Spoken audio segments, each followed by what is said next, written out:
এটা একদমই মানে মানে ভুল একটা কথা। ওই দিন কোনো হেরোইন উদ্ধার হয় নাই। হেরোইন উদ্ধার হয়ে যদি থানায় আসতো আমিও সেটা জানতাম। ওসি এটা জানবে। এটা যদি না জানে ওসি যে থানায় হেরোইন উদ্ধার করে আসছে, ওসি জানে নাই সারা রাত গেছে, তাহলে ওই ওসির থাকা উচিত না। যদি এটা প্রমাণ হয় যে থানায় হেরোইন নিয়ে আসছে, উদ্ধার করছে কিন্তু মামলা দেয় নাই, কারণ আমার সামনে তো মামলা আসলে আমি তো সই করতে বাধ্য। থানায় হিরোইন উদ্ধার হওয়ার পরে যদি মামলা না দিয়ে থাকে এবং ওসি যদি সেটা না জানে, তাহলে সে ওসির চেয়ারে থাকা উচিত না। সেটা হলো যেটা আপনি মে মাসের যে ঘটনাটা বললেন, এটা হলো আসামি সাদ্দাম। সাদ্দাম নামে একটা ছেলে, তার 2টা ওয়ারেন্ট ছিল। তা আমাদের অফিসাররা তাকে ধরে নিয়ে আসে, ওয়ারেন্ট মূলেই ধরে নিয়ে আসে। কিন্তু ডিউটি অফিসার তার খাতায় ভুলবশত, যেহেতু তার আগে মাদক মামলা, তার অ্যাকচুয়ালি সে মাদক ব্যবসায়ী বা তার মাদক মামলা ছিল, সামহাও সে ভুল করে মাদক হিসেবে তাকে হাজির করছে। এটা পরদিন ধরা পড়ে হলো যখন আসামি কোর্টে পাঠানো হবে, তখন ধরা পড়ে কি মাদক লিখছে, চালানেও লিখছে মাদক, কিন্তু মামলা কোথায়? মামলা তো খুঁজে পাচ্ছে না, মামলা কোথায়? তো পরে পরে দেখা হলো এই তো আসলে যে অফিসার নিয়ে আসছে তাকে ডাকা হলো যে তুমি কেন নিয়ে আসছো এটা। তখন সে বলছে যে তো ওয়ারেন্ট মূলে গ্রেপ্তার করছে, তার নামে 2টা ওয়ারেন্ট আছে। তাহলে ভুল কোত্থেকে হলো? পর ডিডি অফিসার দেখা হলো ডিডি অফিসার ভুল বশত এন্ট্রি দিয়েছে, যার ফলে একটা ভুলের ফলে ওই জিডি দেখে আবার চালান লিখেছে। এইভাবে ভুলের পরে ভুল তৈরি হয়েছে। তো এইটা আমাদের ডিপার্টমেন্টের যখন নজর এসছে, এটা আসলে এই ভুলটা দেখার পরে যারা ষড়যন্ত্র করছে বা যিনি বা যারা করছেন, তারা তখন একটা ফেক এফআইআর তৈরি করছেন প্রাথমিকভাবে মনে হচ্ছে, যদিও বিষয়টা তদন্তাধীন। আমি আপনার বলা উচিত না, যেহেতু আপনি প্রশ্ন করছেন বলছি যে যেটা আমার ধারণা প্রাথমিকভাবে মনে হচ্ছে যে এইটা দেখার পরে একটা জন মনে হচ্ছে একটা দুর্বল জায়গা তৈরি হয়েছে, এইটাকে ক্যাশ করার জন্য এর আগেও থানার বিরুদ্ধে ওসির বিরুদ্ধে ষড়যন্ত্র হয়েছে, মানববন্ধন করিয়েছে, নানান নিউজ করিয়েছে, ফেক নিউজ করিয়েছে। আমার মনে হয় এই চক্রটায় তখন এই কম্পিউটারে নিজেদের মতো করে একটা এই এফআইআর ফরম্যাট তৈরি করে, প্রাথমিকভাবে মনে হচ্ছে আমার যেটা করে এটা একটা বাড়তি মাত্রা দিল, যে ওইটা দেখাচ্ছে যে এফআইআর মতো দেখা যায়, কিন্তু আপনি দেখবেন যে ওইখানে ওসির কোনো স্বাক্ষর নাই। ওসির স্বাক্ষর না হওয়া পর্যন্ত সে তো মামলা হবে। এটা তদন্তাধীন বিষয়। আমার মনে হয় তদন্তের ষড়যন্ত্রকারীদের বিষয়টাও উঠে আসবে। আমাদের অফিসাররা খুব সিরিয়াসলি এটা, সিনিয়র অফিসাররা তদন্ত করতেছেন, হেডকোয়ার্টার মনিটর করতেছেন। এই বিষয়ে আমার এই জন্য বাড়তি কিছু বলাটা উচিত হবে না। আমি নিজেও সাক্ষ্য প্রদান করে আসছি তদন্ত যিনি করছেন তার সামনে। উনি আমাকে পুঙ্খানু জেরা করেছেন, প্রত্যেকটা প্রশ্নের জবাব আমি লিখিতভাবে দিয়েছি। এটা তদন্ত চলছে। হ্যাঁ, তারা বলেছে এই নথি তারা তৈরি করেনি। মানে অ্যাকচুয়ালি আমাদের সিডিএমএস অপারেটর বলে এদেরকে। হ্যাঁ, এই যারা এই কাজটা করেন তাদের আমি জিজ্ঞেস করেছি যে এটা করতে, তারা বলেছে যে স্যার এটা আমাদের কম্পিউটারে তৈরি হয়নি, এটা বাইরে কোথাও করে আপনার যারাই কমপ্লেনটা করিয়েছে তারাই আবার নিউজ করাচ্ছে। এই ডকুমেন্টগুলো তো আমাদের ইন্টারনাল ডকুমেন্ট, আপনাদের কাছে গেল তার মানে কি আপনি বুঝতেছেন যে ষড়যন্ত্র কেউ না কেউ করতেছে? এটাই তো প্রমাণ করে এটা আমাদের, এটা কিন্তু কনফিডেন্সিয়াল ডকুমেন্ট। যেটা এখন আমি কালকে ফেসবুকে দেখলাম যে একদম ওই ডকুমেন্টগুলো যে বিষয়টা তদন্ত হচ্ছে সেই ডকুমেন্টগুলো, এটা তদন্তকারী অফিসারের কাছে থাকার কথা এবং আমাদের হাই অফিসিয়ালের কাছে থাকার কথা, এবং আরেকটা থাকার কথা কার কাছে? যে এই ডকুমেন্টগুলো সরবরাহ করেছে, যে ডকুমেন্টগুলো দিয়ে কমপ্লেন দিয়েছে আমাদের তদন্ত সেলের কাছে, তার কাছে, 3জন ব্যক্তির কাছে আছে। আমাদের হাই অফিসিয়াল, আমাদের তদন্তকারী অফিসার, এবং যিনি এই অভিযোগটা, একটা অভিযোগও দিয়েছে এই ডকুমেন্টের সাথে, একটা অভিযোগ দিয়েছে লিখে টিকে যে এইভাবে এই করছে, এই যে টাকা পয়সার বিষয়গুলো লিখে টিকে দিছে। তাহলে 3জন ব্যক্তি, আমাদের হাই অফিসিয়াল কখনো এটা ডিসক্লোজ করবে না। তদন্তকারী অফিসার যিনি, তিনি একজন সিনিয়র অফিসার, তিনিও এটা সংবাদ মাধ্যমে দেবে না। তাহলে কে থাকলো? সেই ষড়যন্ত্রকারী যিনি এই কমপ্লেনটা সৃজন করেছেন।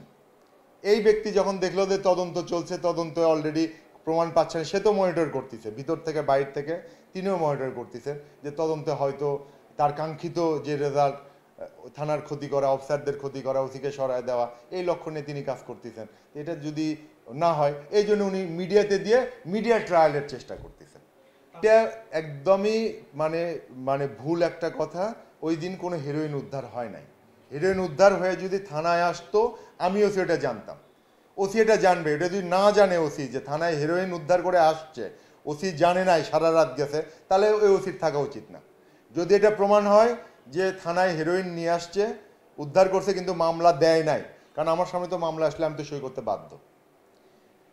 থানায় হিরোইন উদ্ধার হওয়ার পরে যদি মামলা না দিয়ে থাকে এবং ওসি যদি সেটা না জানে, তাহলে সে ওসির চেয়ারে থাকা উচিত না।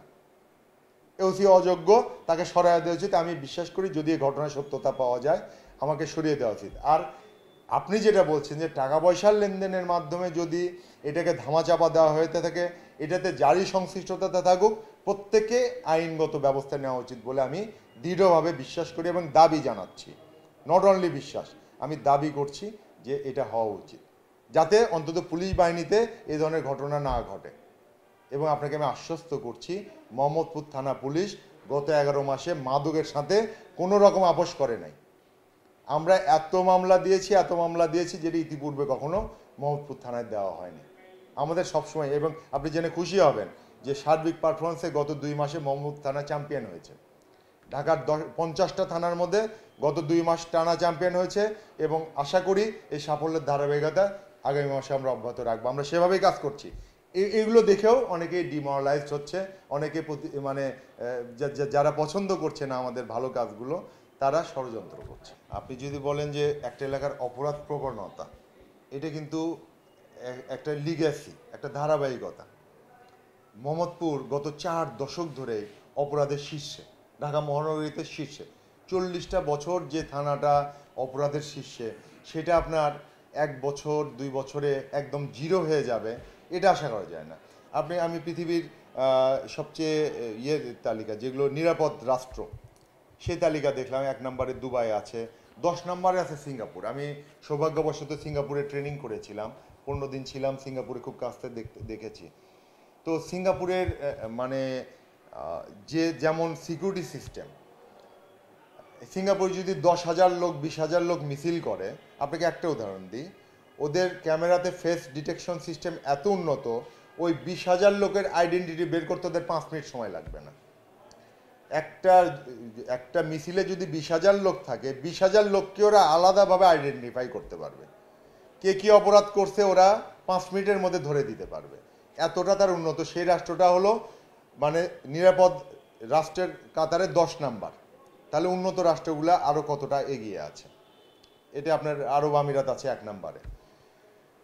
তো বাংলাদেশের প্রেক্ষাপটে আমরা আসলে কোথায় আছি, এটা কিন্তু আমাদের প্রথমে আগে নিজেকে জানতে হবে যে আমার পকেটে কয় টাকা আছে, সে অনুযায়ী তো আমাকে বাজেট করতে হবে।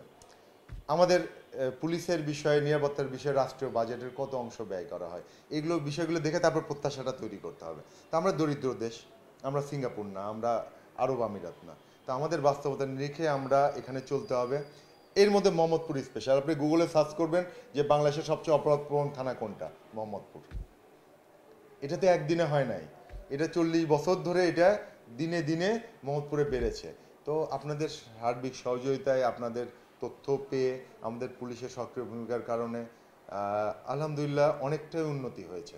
আমি 25শে আগস্ট 2024 যখন ওসি হিসেবে জয়েন করি, সেই রাতে যে অবস্থা ছিল, আমি বিশ্বাস করি আপনারা চলাফেরা করছেন, সেখান থেকে আমরা অনেকখানি উত্তরণ হয়েছে।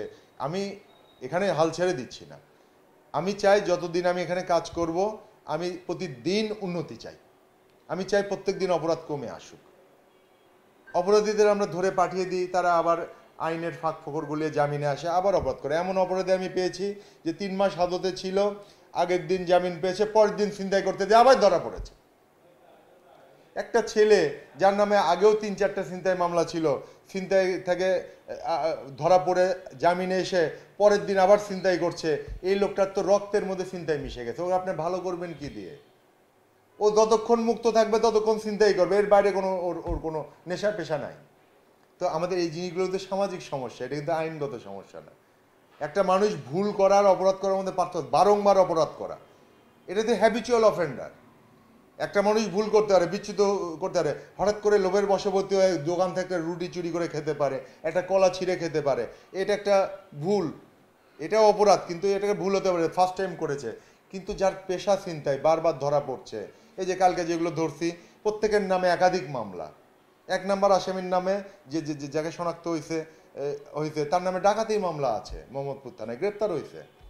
তো এই ধরনের অপরাধী নিয়ে আমরা চলছি সবসময়, এরা সমাজে মিশে আছে, সুযোগ পেলে আমি জনসাধারণের উদ্দেশ্যে বার্তা হলো যে আপনারা তথ্য দিয়ে পুলিশকে সহযোগিতা করেন, সাহসের সাথে মোকাবেলা করেন এবং পুলিশকে সহযোগিতা চান। আমরা সাধ্যমতো সর্বোচ্চ দ্রুততম সময়ে আপনাদেরকে সার্ভিস দিতে রাজি আছি এবং দিয়ে যাচ্ছি। অপরাধীদের উদ্দেশ্যে বার্তা হলো যে জিরো টলারেন্স, কারোর প্রতি বিন্দুমাত্র ক্ষমা নয়, সর্বোচ্চ শাস্তি নিশ্চিত করার জন্য আমরা আপ্রাণ চেষ্টা করে যাব। কাউকে আমরা বিন্দুমাত্র ছাড় দিতে রাজি না।